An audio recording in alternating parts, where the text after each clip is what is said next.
Baik, Assalamualaikum warahmatullahi wabarakatuh. Halo mahasiswa semua, ketemu lagi dengan saya di mata kuliah Analisis dan Interpretasi Peta. Oke, untuk sekarang ini kita akan membahas yang namanya konektivitas ya. Jadi masih dalam satu bahasan materi besar tentang susunan keruangan, dan kali ini kita akan bahas tentang konektivitas. Ya, jadi kalau kita ingat kembali tentang cara pandang distribusi spasial, ada yang namanya cara pandang secara internal dan juga cara pandang secara eksternal. Ya, untuk cara pandang internal itu kita melihat satu susunan, satu objek itu terhadap objek itu sendiri. Ya, jadi organisasi pola ke dalam. Sedangkan pola eksternal kita sudah melakukan analisis hubungan ya antara pola-pola satu objek dengan objek yang lainnya. Kalau yang pola internal diistilahkan sebagai spatial order, sedangkan untuk yang pola eksternal diistilahkan sebagai spatial association. Ya, kalau untuk spatial order sendiri ada 5 aspek, ada kepadatan atau density, kemudian ada arrangement atau susunan, kecenderungan, konektivitas, dan hierarki. Kita sudah pernah mempelajari tentang kepadatan, juga tentang susunan, kecenderungan, dan juga hierarki. Nah, sekarang kita akan masuk pada konektivitas. Ya, jadi kita akan belajar tentang konektivitas, kemudian di dalamnya kita akan belajar tentang jenis-jenis jaringan dan bagaimana metode pengukuran konektivitas, terutama menggunakan alat atau media peta. Oke, sebagai awalan yang kita perlu pahami adalah banyak hal atau banyak fenomena di permukaan bumi ini yang dia membentuk suatu jaringan ya. Many landscape features on Earth are linked together and they can be visualized on map. Jadi ada banyak fenomena yang dia membentuk jaringan yang kemudian bisa divisualisasikan ke dalam peta. Ya, ada jaringan jalan, kemudian kalau ini adalah contoh jaringan transportasi udara ya, pesawat terbang, kemudian juga ada jaringan rel kereta api. Ya, jadi ada banyak sekali fenomena atau objek yang dia membentuk jaringan, termasuk juga jaringan telekomunikasi ya, jaringan pipa, jaringan air, dan lain sebagainya. Ya, jadi yang dinamakan network atau jaringan itu merupakan suatu sistem di mana dia punya komponen dan komponennya itu dia saling terhubung. Jadi ada titik awal dan titik akhir, dan dia ada juga yang berupa jaringan atau jaringan loop. Nah, jika tidak ada penghubung atau antara dua objek atau lebih itu tidak ada hubungannya, maka tidak dikatakan sebagai network.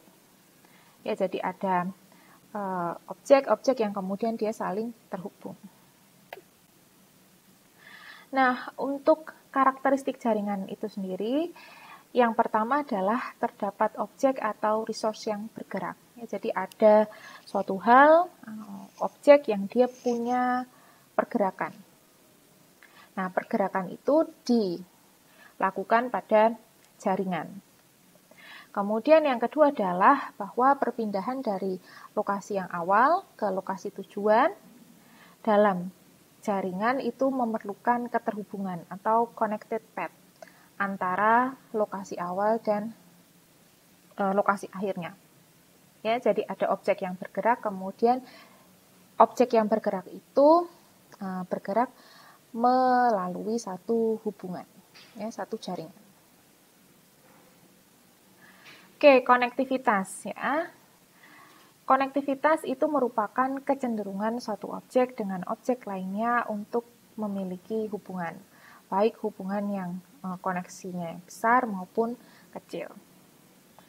Pola keruangan objek itu dia bertipe linier, kemudian dengan kita mengetahui konektivitas, maka kita juga bisa memahami seberapa terjangkaunya suatu area.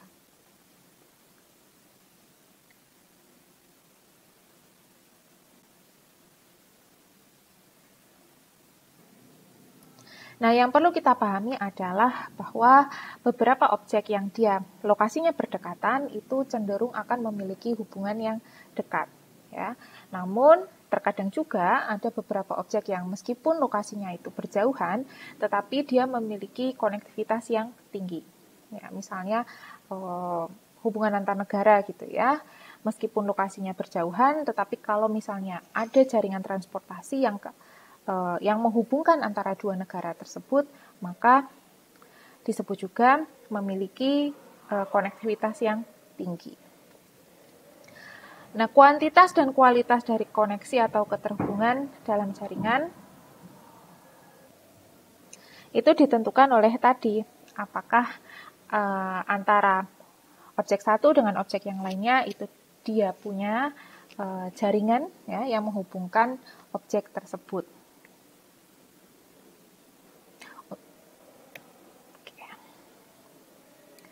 Oke, nah mengapa kita perlu gitu ya untuk menganalisis tentang konektivitas. Nah, jadi konektivitas satu jaringan itu bisa menjadi indikator yang penting dalam kita menganalisis aksesibilitas ke ruangan, di mana keterhubungan antar titik itu menentukan konektivitas. Nah, ada beberapa jaringan yang bisa terhubung secara total, ya. Kalau misalnya pada masing-masing titik itu memiliki rute langsung ke titik yang lain. Tapi ada juga yang tidak. Nah, ketika jaringan itu bisa terhubung secara total, maka pada kondisi tersebut jaringan dikatakan efisien, ya, karena derajat kemungkinan pergerakan langsung ke semua titik itu bernilai tinggi, ya. Jadi kita bisa berpergian ke satu titik dari titik yang lain, ya, menggunakan jaringan yang berbeda. Gitu. Ya, jadi ini adalah contoh ya, ada dua gambar kita bandingkan. Yang kiri itu adalah contoh bagaimana satu jaringan punya konektivitas yang tinggi, sedangkan yang kanan itu contoh bagaimana satu jaringan punya konektivitas yang rendah. Nah, ketika kita lihat di sini, ketika banyak sekali jaringan yang ada, maka dikatakan bahwa konektivitas jaringan tersebut tinggi.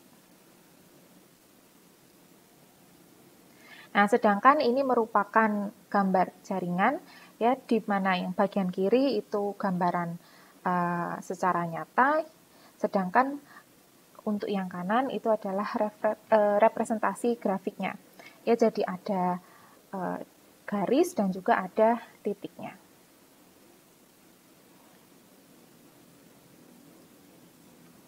Nah, ini juga sama ya. Jadi yang gambar atas itu merupakan representasi yang nyata, kemudian representasi grafiknya itu sebenarnya satu jaringan itu ada yang namanya link ya, atau garis, dan juga ada yang namanya node atau titiknya. Ya, jadi secara umum dalam satu jaringan itu ada link atau ada garis dan juga ada node-nya, ada titiknya. Nah, seperti yang tadi sudah pernah saya singgung, bahwa ada jaringan yang memiliki hubungan sebagian, ada jaringan yang memiliki hubungan total ya. Nah, ketika ada jaringan yang punya hubungannya sebagian, ini akan mengurangi nilai konektivitas karena beberapa pergerakan antar titik itu tidak bisa dilakukan secara langsung ya. Jadi kalau misalnya pada konteks jalan, ya, kalau misalnya kita ingin pergi ke satu tempat, maka kita harus memutar. Ya, itu gambaran contoh nyatanya.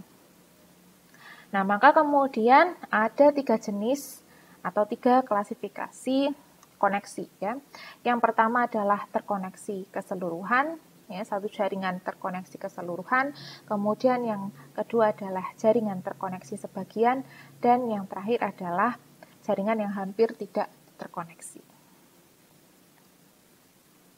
Nah, jadi ini adalah perbandingan ya antara yang pertama ini adalah satu jaringan yang totally connected, jadi terkoneksi keseluruhan, kemudian yang kedua yang B adalah partially connected, terkoneksi sebagian, dan yang ketiga ini adalah least connected, hampir tidak terkoneksi. Sehingga pada jaringan yang terkoneksi keseluruhan itu ada banyak sekali jaringan ya.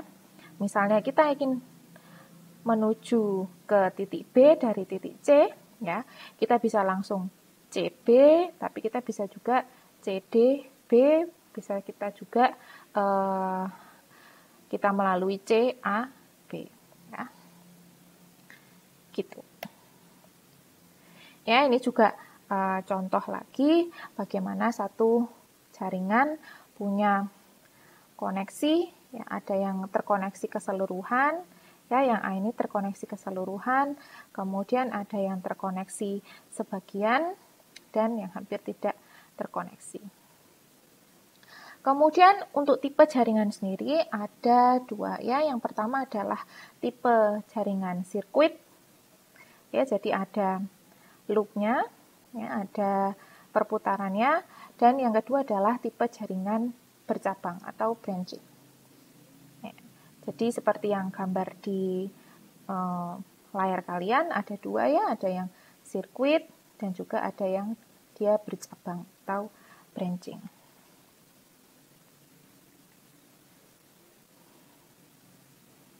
Untuk tipe jaringan sirkuit, nah tipe jaringan ini dia memiliki lebih dari satu kemungkinan path atau jalur antar beberapa tempat. Kemudian tipe jaringan sirkuit itu juga dikatakan merupakan tipe jaringan yang memiliki konektivitas yang tinggi.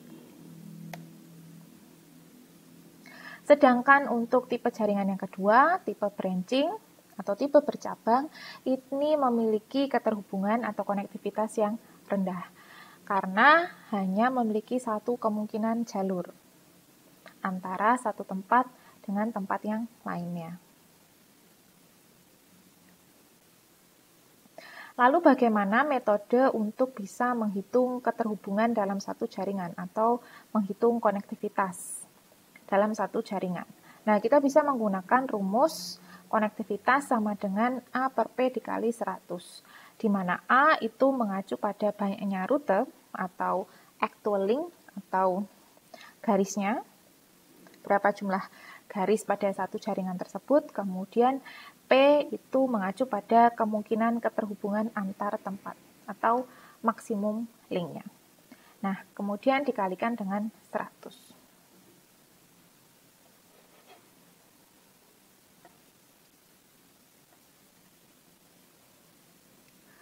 Oke, nah untuk perhitungan konektivitas sendiri, kita juga perlu memahami kondisi jaringan tersebut. Ada jaringan simetrik planar, ya. Simetrik berarti dia memiliki dua arah, ya. Jadi jalannya itu dua arah. Kemudian planar network itu berarti setiap pertemuan antar linknya atau antar segmennya itu ditandai dengan titik atau ditandai dengan node. Sehingga karena dia dua arah, arus bisa mengarah kemanapun dari satu titik.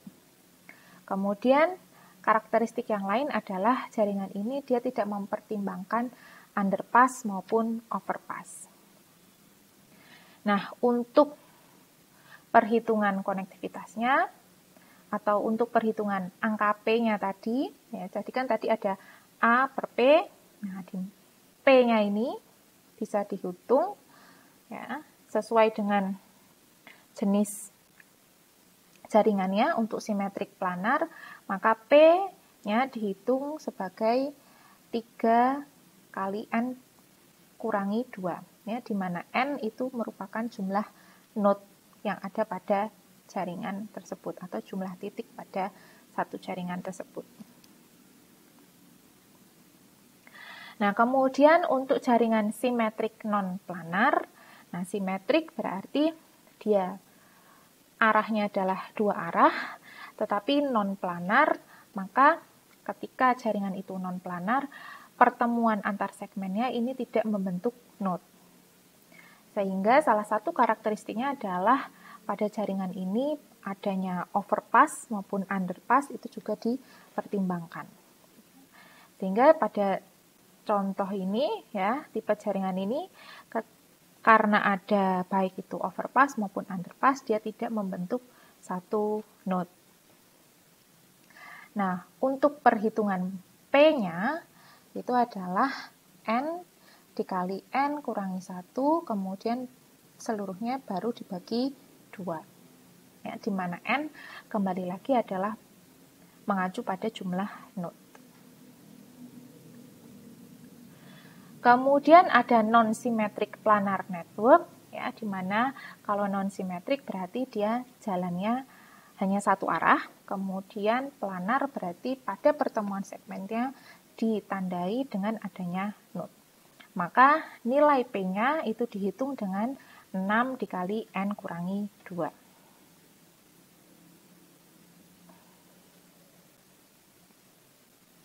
Sedangkan untuk tipe jaringan non-simetrik non-planar, berarti kalau non-simetrik itu jalannya hanya satu arah, sedangkan non-planar berarti pertemuan segmen tidak ditandai dengan node. Maka rumusnya untuk mendapatkan P adalah N dikali N kurangi 1. Gitu.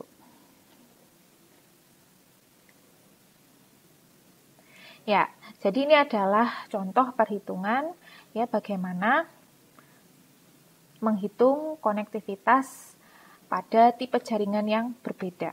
Ada yang simetrik planar, simetrik non-planar, dan non-simetrik non-planar.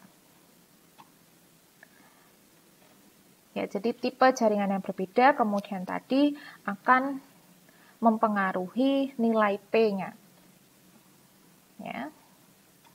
Kemudian tinggal konektivitas sama dengan A per P dikali 100.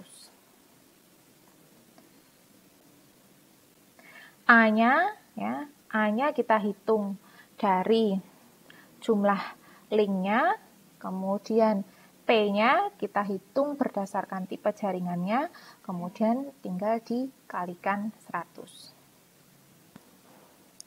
Misalnya untuk yang simetrik planar ya. Simetrik berarti dia dua arah, kemudian planar berarti antara pertemuan segmen itu ada node-nya atau ada titiknya. Maka perhitungan konektivitasnya adalah A itu adalah jumlah link, kita hitung 1, 2, 3, 4, 5, 6, 7 ya, nilainya 7. Kemudian untuk P-nya karena dia simetrik planar, berarti P-nya sama dengan tadi, kita bisa lihat kembali 3N kurangi 2, di mana N itu merupakan jumlah node, maka kita hitung node-nya 1, 2, 3, 4, 5, 6, ya, kita masukkan, maka tinggal 7 dibagi 3 kali 6, 18 dikurangi 2, 16, ya berarti 7 dikurangi 16 kali 100 ketemulah 58,3%.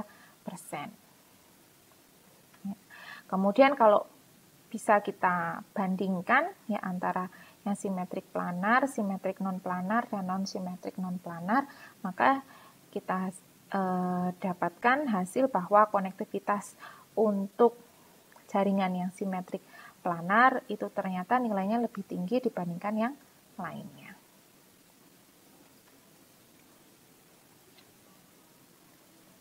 Oke, jadi itu tadi materi kita untuk minggu ini. Jadi minggu ini kita belajar tentang konektivitas.